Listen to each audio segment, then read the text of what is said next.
त्या वैविध्याचा चेहरा केली व्यवस्थित सांगितलं. खरं सांगायचं तर आपण बाकी आमच्या कुटुंबातल्या अनेकांना ओळखत होतात आणि त्यांना वारंवार आपल्या दौंड तालुक्यामध्ये कुठल्या ना कुठल्या कारणासाठी येऊन भेटी देत असतात. बरेच जण आपल्या ओळखीचे आहेत, पण माझा कसा कधीच आपल्या लोकांशी सारखा संबंध नव्हता.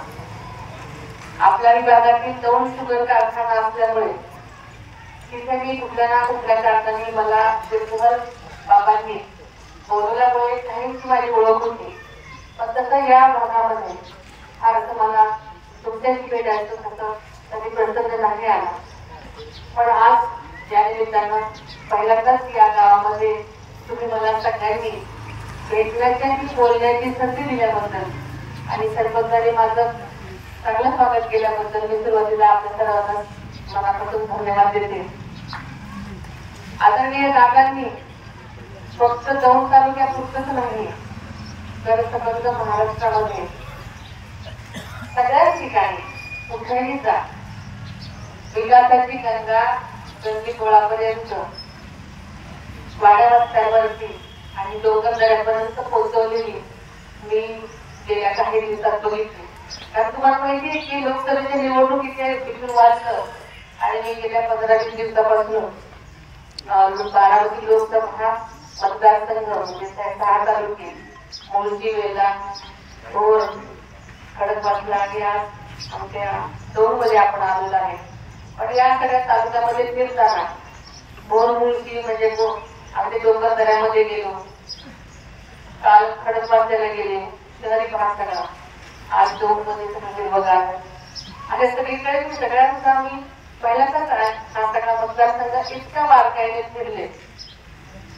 पण जिथे जाईल तिथे प्रत्येक ठिकाणी जो काही विकास झालेला आहे त्या प्रत्येक गावामध्ये आपण सारखी लोकांची तिथे आमदार असतील, पंचायत समिती असेल, जिल्हा परिषद असेल, महानगरपालिका असेल, कुठलेही अधिकारी असतील त्या किंवा नागरिक असतील, हे जे काही विकासाची मोठी कामं झाली असतील किंवा ग्रामपंचायत लेवलला कामं झाली असतील त्या प्रत्येक जणांच्या तोंडातून एकच येत होतं की जो काही निधी मिळालेला आहे तो आदरणीय दादांच्या मार्फतच मिळालेला आहे आणि जी विकास कामं झालेली आहेत ती आदरणीय दादांच्या मार्फतच झालेली आहे.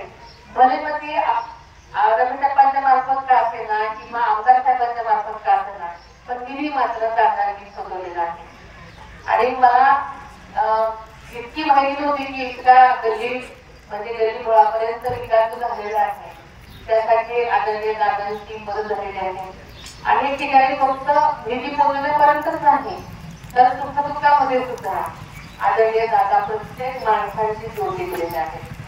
आणि म्हणून मला एवढंच सांगायचं आहे की महायुतीने जो माझ्यावर विश्वास दाखवलेला आहे आणि मला उमेदवारी दिलेली आहे ती उमेदवारी सार्थ करण्यासाठी तुम्हाला सगळ्यांची मला सेवा करण्याची संधी द्या. कारण माझ्या पाठीशी आता फक्त आदरणीय दादा तर आहेतच पण महायुतीचे सगळे जण आहेत.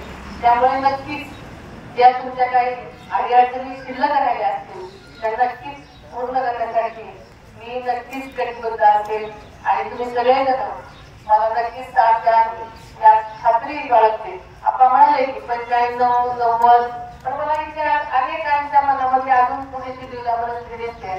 कारण मी आल्यापासून बघते मला थोडंसं रिडिंग येतं चेहऱ्यांचं मला रिडिंग येतंय. पण मला असं वाटतं की आता म्हणजे दिवसापर्यंत होऊ नका. कारण कसं आहे माहितीये का आपण सगळेजण सगळ्यांना ओळखता. मला एवढंच म्हणायचं आहे की व्यक्ती स्वातंत्र्य आहे सगळ्यांना.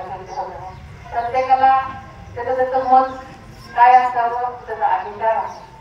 पण शेवटी वास्तव हे वास्तव आहे.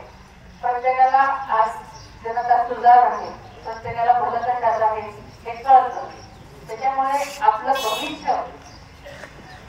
भविष्य कशामध्ये चांगलं आहे का हे लोकांना कळण्याची आता जनता म्हणजे अडाणी राहिलेली नाही. मी खरं सांगायचं तर काल खडकवासल्याकडे गेले होते. मोस्ट तालुका निसर्गरम्य पूर्वी असतात 10 वर्षापूर्वी. काल बघितलं तर फक्त सिमेंटचं जंगल होतं. झपाट्याने नागरी विकास झालेला आहे तिकडे. पण आज इकडे बघितलं की हे बघ काल म्हणजे आता वाटतच नाही की उन्हाळ्यात आपण फिरतो इकडे. म्हणजे आज शेतकऱ्यांच्या आडी अडचणी सगळीकडे आणि पाण्याचं प्रश्न आहे. पण तुमचा विभाग बघितला तर खरोखरच म्हणजे समाधान वाटतं. आता तुम्हाला वेगळ्या अडचणी असतील, पण तिकडे वेगळ्या अडचणी. प्रत्येक ठिकाणी अडचणीचा पाडा वेगळा वेगळा असतो. शेवटी अडचणी हा कधी संपणारा नसता. प्रत्येकाला वेगळा. देव सुद्धा सगळ्यांना समाधानी करून ठरलेलं नाही आजपर्यंत. आपण तर माणसं आहोत. पण प्रत्येकाला असं असतं की माझी कधी अडचण जर नाही झाली तर मग ते काम करणारे नसतं सर्व. त्याच्यामुळे असं प्रत्येकाच्या अपेक्षा संपणाऱ्या नसतात. पण राहिला विषय वेगळा. मी आज इथल्या सगळ्या लोकांसाठी पहिल्यांदाच भेटली आहे. त्यामुळे तुम्ही सगळ्यांनी मला इथे भेटण्याची बोलण्याची संधी दिली त्याबद्दल मी आपल्या सर्वांचे मनापूर्वक आभार मानते. पण यापुढे आदरणीय दादांच्या कामासाठी जो दादांनी हा निर्णय घेतलाय तो एकाच गोष्टीसाठी घेतलेला आहे की केंद्रात आणि राज्यामध्ये जर एकाच विचाराचं सरकार तरी हा कधी संपणारा नसता. प्रत्येकाला वेगळा. देव सुद्धा सगळ्यांना समाधानी करून ठरलेलं नाही आजपर्यंत. आपण तर माणसं आहोत. पण प्रत्येकाला असं असतं की माझी कधी अडचण जर नाही झाली तर मग ते काम करणारे नसतं सर्व. त्याच्यामुळे असं प्रत्येकाच्या अपेक्षा संपणाऱ्या नसतात. पण राहिला विषय वेगळा. मी आज इथल्या सगळ्या लोकांसाठी पहिल्यांदाच भेटली आहे. त्यामुळे तुम्ही सगळ्यांनी मला इथे भेटण्याची बोलण्याची संधी दिली त्याबद्दल मी आपल्या सर्वांचे मनापूर्वक आभार मानते. पण यापुढे आदरणीय दादांच्या कामासाठी जो दादांनी हा निर्णय घेतलाय तो एकाच गोष्टीसाठी घेतलेला आहे की केंद्रात आणि राज्यामध्ये जर एकाच विचाराचं सरकार असेल, एकाच विचाराचं माणसं असतील तर केंद्राच्या ज्या योजना आहेत त्या तळागाळापर्यंत पोहोचून शेवटच्या माणसापर्यंत ज्या अडीअडचणी असतील त्या आपण त्याच्या निवारण करू शकतो, त्यांच्या अडचणी सोडवू शकतो. आणि म्हणूनच आपण यावेळेस महायुतीचा उमेदवार मी असल्यामुळे माझं चिन्ह असणार आहे घड्याळ. आणि म्हणूनच आपण सगळ्यांनी घड्याळावर मतदान करून जास्तीत जास्त मतदान करावं ही मी आपल्याला विनंती करते.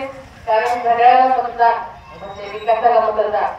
आणि आपल्याला माहिती आहे की आता जे पंतप्रधान साहेबांना जगामध्ये विकास पुरुष म्हणून ओळखलं जातं आणि त्यांनी ज्या ज्या योजना आजपर्यंत राबवल्या तर त्यापर्यंत पोहोचलेल्या आहेत आणि अनेकदा त्याचा फायदा झालेला आहे. म्हणून आपण सगळ्यांनी त्यासाठी यावेळेस घड्याळाला जास्तीत जास्त मतदान करा अशी अपेक्षा आणि खात्री बाळगते.